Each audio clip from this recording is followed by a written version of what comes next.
আচ্ছা, ফার্স্ট যেটা আসছে যে গোলীয় দর্পণে আলোর প্রতিফলন, তার মানে কি? না, আমরা যদি দেখি বাড়িতে আমাদের যে মিরর, যে আয়নাগুলো থাকে, সেগুলো কিরকম হয়? এরকম স্ট্রেট, ঠিক আছে? পেছন দিকে তার ঘষা কাঁচ বা ওই যেটা পারদ এরকম ধরনের দেওয়া থাকে।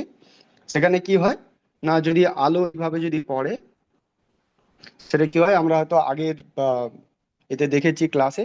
কি হয় না, এখানে যদি আমি একটা লম্ব অঙ্কন করি, যেই মানে এখানে প্রতিফলন হয়, ধরো theta I means incident, I for incident, তাহলে সেম অ্যাঙ্গেলে কি হয়, আলোটা প্রতিফলিত হয়, এইভাবে চলে যায়। এটাকে কি বলে? থিটা আর, রিফ্লেকশন, রাইট?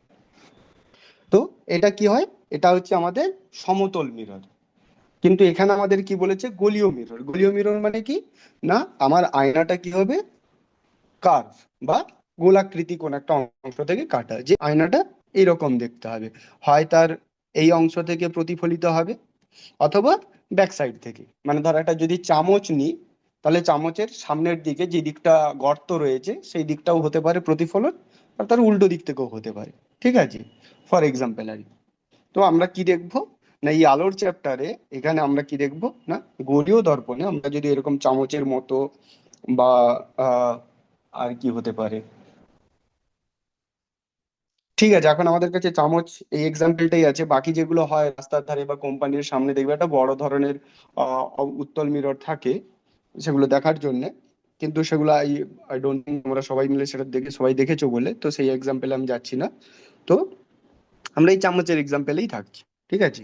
তো চামচ যেভাবে দেখতে হয়, এই- এরকম ধরনের একটা কার্ভ থাকে, ঠিক আছে? তাহলে এই দিক থেকেও দেখা যেতে পারে, অথবা এই দিক থেকেও দেখা যেতে পারে। কিন্তু দুই সাইড থেকে যখন আলো পড়ছে, আলো যখন এই দিক থেকে পড়বে, তখন কিভাবে প্রতিফলন হবে, মানে কিভাবে রিফ্লেক্ট করবে? আর যদি এই দিক থেকে পড়ে,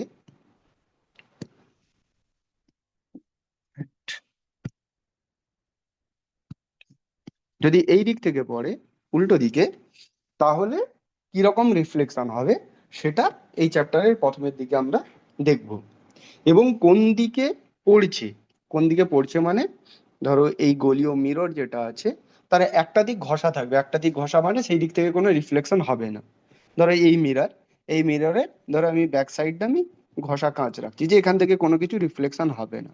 তাহলে রিফ্লেকশন কোথার থেকে হবে, না এই অংশটা থেকে। যদি এই অংশ থেকে, এই যে গর্ত টাইপের যে অংশটা, খালি অংশ, এখান থেকে যদি রিফ্লেকশন হয়, তাহলে আমরা সেই ধরনের মিররকে বা আয়নাকে কি বলবো? আর যদি উল্টোটা হয়, যে আমার ভেতরের দিকটা ঘষা, মানে আমার বাইরের দিক থেকে রিফ্লেকশন হবে, এখান থেকে এই দিক থেকে রিফ্লেকশন হবে, কাঁচের উল্টো দিকটা আমি উল্টো দিকটা ইউজ করব, তাহলে এই ধরনের আয়নাকে কি বলবো, আর এই ধরনের আয়নাকে আমরা কি বলবো? ঠিক আছে, তাহলে কি, না এই আয়নার ক্ষেত্রে এইটাকে কি বলবো, এইটা হচ্ছে প্রতিফলক তল, প্রতিফলক তল এই আয়নার ক্ষেত্রে। আর এটার ক্ষেত্রে উল্টো দিকে, এই দিকটা, এই দিকটা কি না প্রতিফলক তল। কারণ কি, না ওই অংশটা থেকে কি হচ্ছে, না আমার প্রতিফলনটা হচ্ছে, ওই অংশটা থেকে কি হচ্ছে, প্রতিফলন হচ্ছে। এইবার এই যে দুটো যে আয়না আছে, এই দুটো আয়না কি হচ্ছে, না দুটো নাম আছে। কি নাম আছে? একটাকে বলে অবতল দর্পণ,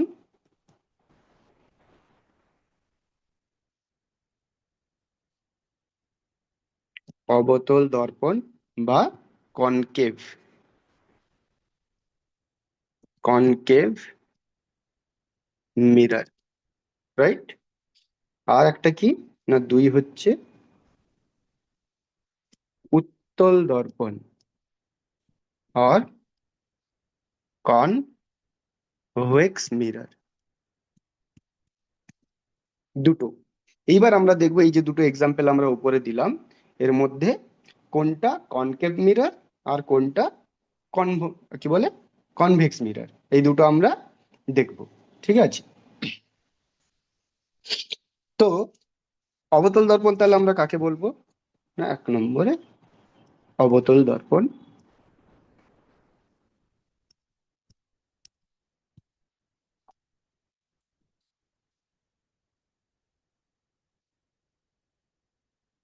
যে আমরা এখানে নাম শুনেই বুঝতে পারছি অবতল, অবতল মানে নিচু বা গর্ত টাইপের, আর উত্তল মানে কি স্ফীত বা ফোলা, রাইট? তাহলে এখানে কোন দিকটা ফোলা? না, এই ব্যাক সাইডের এই অংশটা।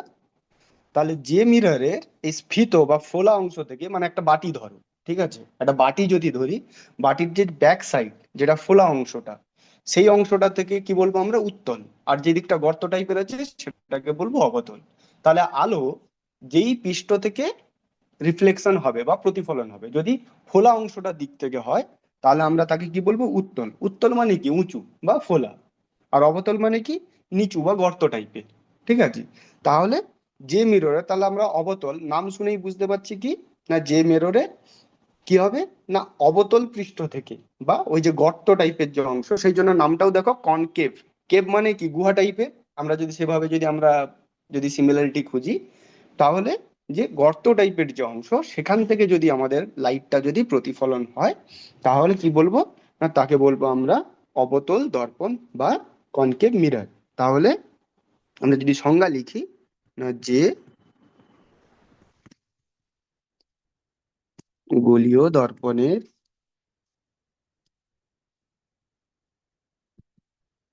ভিতরে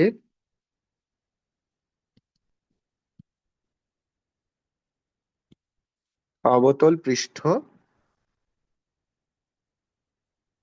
প্রতিফলক তল হিসাবে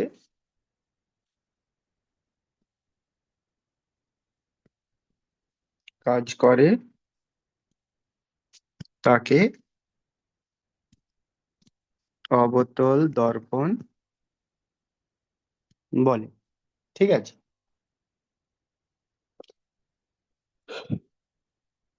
কেউ কিছু লিখেছে না?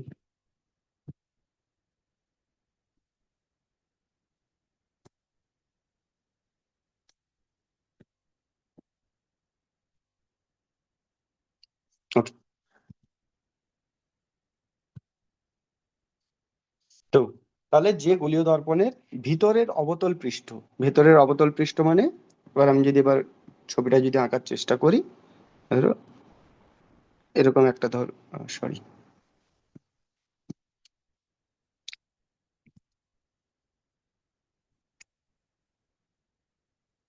এইটা ধরো আমার মিররটা, ঠিক আছে, যার ব্যাক সাইডটা কি, এই সাইডটা ঘষা, এই দিক থেকে রিফ্লেকশন হয় না, যে দিকটা আমি কালো রেখেছি এই দিকটা রিফ্লেকশন হয় না। কোন দিক থেকে হয়? না এই ভেতরে ফাঁকা অংশটা থেকে, যে দিকটাতে কার্ভ রয়েছে, এইখানে। এটা কি, এটা হচ্ছে প্রতিফলক তল।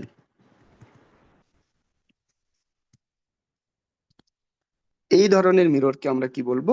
অবতল দর্পণ, ঠিক আছে? এই মিররকে কি বলবো আমরা? অবতল দর্পণ। তাহলে উত্তল কাকে বলবো? উল্টোটা, যার ভেতরের দিকটা ঘষা থাকবে এবং বাইরের ফোলা দিক থেকে আমরা কি হবে, না রিফ্লেকশন বা প্রতিফলনটা হবে।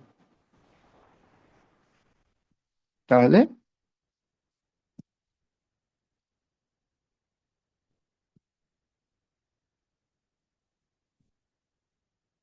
উত্তল দর্পণ আমরা কাকে বলবো? না,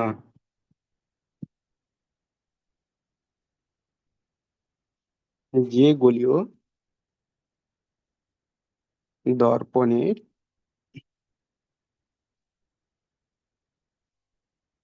বাইরে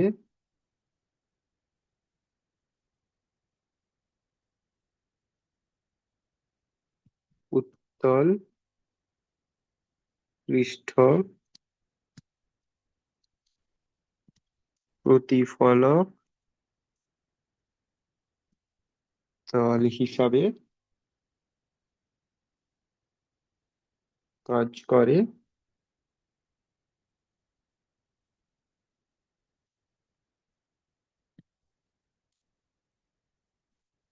দর্পণ বলে। সেটা দেখতে কিরকম হবে? সেম টাইপের যদি আমরা একটা ছবি আঁকার চেষ্টা করি,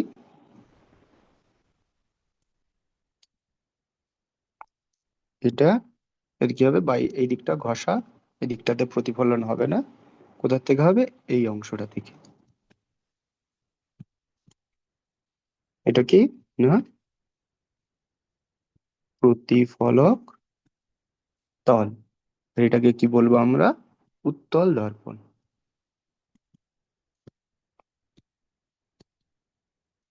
রাইট? কারো বুঝতে অসুবিধা নেই এই পর্যন্ত? কারোর বুঝতে অসুবিধা আছে? এটা খুবই মাইনর জিনিস, জাস্ট আলোর চ্যাপ্টার শুরুতেই একদম খুবই কমন জিনিস। তো ফার্স্ট হচ্ছে যে আমাদেরকে এই রিফ্লেকশন জিনিসগুলো সম্বন্ধে জানতে হবে।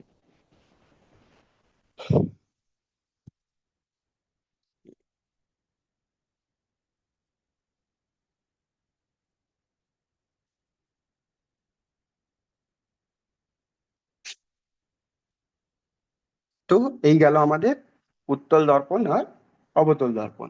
এবার কি জানতে হবে?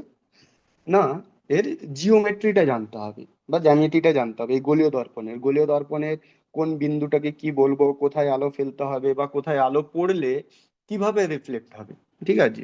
যেমন কি, না আমরা সমতল দর্পণের ক্ষেত্রে কি জানি?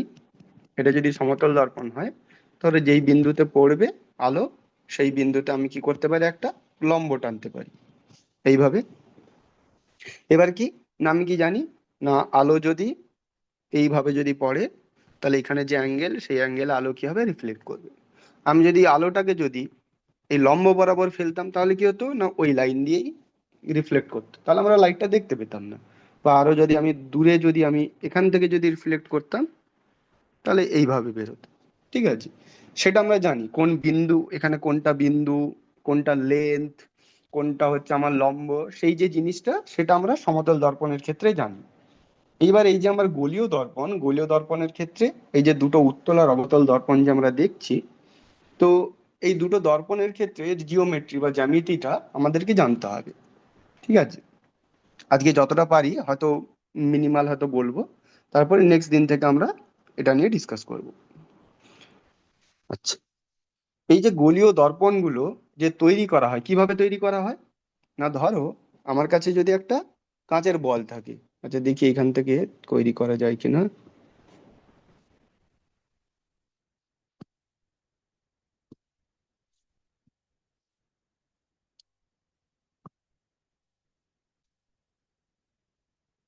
হুম।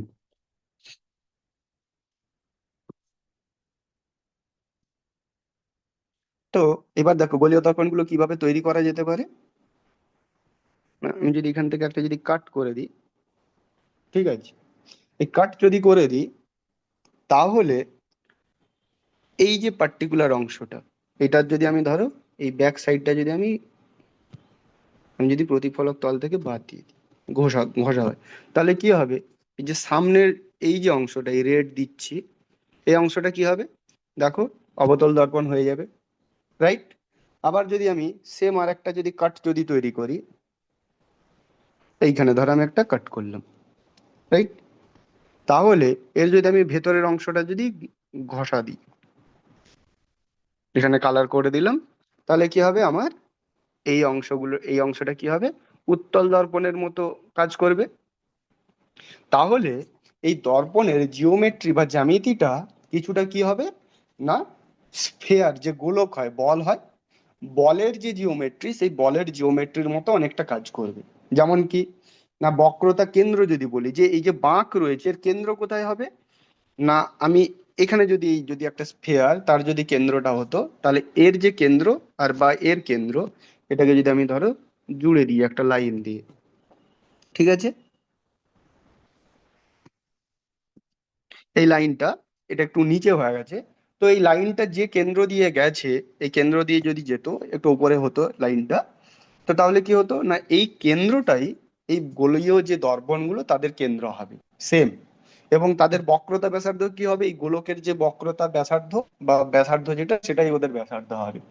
এইভাবে কি হচ্ছে, আমাদেরকে জিওমেট্রিটা দেখতে হবে। কারণ কি, এই গোলীয় দর্পণগুলো এরকম স্ফিয়ার, একটা বড় কাঁচের বল থেকেই কেটে এগুলোকে তৈরি করা হয়।